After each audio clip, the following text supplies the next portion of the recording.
महाराज, आपका बेटा बहुत ही ज्यादा ज्ञानी होगा, इसमें कोई संदेह नहीं है, लेकिन ये राजा नहीं बनेगा।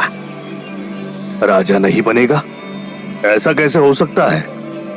और अगर ऐसा है तो आप ही बताइए, मेरे बेटे को सम्राट बनाने या उसे राजा बनाने का क्या समाधान है? मैं चाहता हूं कि मेरे बाद वही इस राज्य को संभाले। ज्योतिष ने सिद्धार्थ को अपनी गोद में लिया। वो बहुत भावुक हो गए। क्या हुआ ज्योतिष जी, आप इतने ज्यादा भावुक क्यों हो रहे हैं? क्या सिद्धार्थ के साथ कुछ बुरा होने वाला है? नहीं नहीं, बिल्कुल नहीं, बल्कि कोई भी बुरी चीज इसके आसपास भी नहीं भटक सकती। ये तो भविष्य में बुद्ध बनेगा। मेरा पुत्र और एक सन्यासी? ये क्या कह रहे हैं आप ज्योतिष?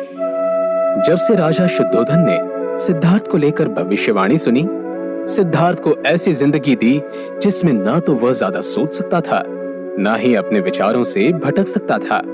यहाँ तक कि सिद्धार्थ के आमने सामने सभी दास और नौकर भी हुष्ट पुष्ट रहते थे। सिद्धार्थ को 30 वर्ष की उम्र तक शुद्धोधन ने वह जिंदगी दी जिसमें उसको इस बात की भनक लगने नहीं दी कि कभी मिट्टी भी हवा के साथ उड़ सकती है। राजा शुद्धोधन ने सभी ऋतुओं के लिए अलग अलग महल बनवाए ताकि सिद्धार्थ को कोई तकलीफ ना हो। 16 वर्ष की आयु में सिद्धार्थ का विवाह करवा दिया। इसके बाद सिद्धार्थ यशोधरा में खोए रहते थे। ये सब कुछ 30 वर्ष की उम्र तक चलता रहा, लेकिन उसके बाद समय के चक्र ने एक ऐसा मोड़ लिया जिसकी किसी को भी उम्मीद नहीं थी। ऐसी कौन सी घटनाएं हुई सिद्धार्थ की जिंदगी में जिसने उसकी जिंदगी को एक अलग ही रास्ते पर लाकर खड़ा कर दिया? छंदक, तू मेरे इन गहनों और इस घोड़े को लेकर वापस लौट जा। मैं तो अब सन्यासी बनूंगा। मैंने कभी सोचा था कि सिद्धार्थ कपिलवस्तु का राजा बनेगा, और आज वो इस नगर की गलियों में भिक्षा मांग रहा है।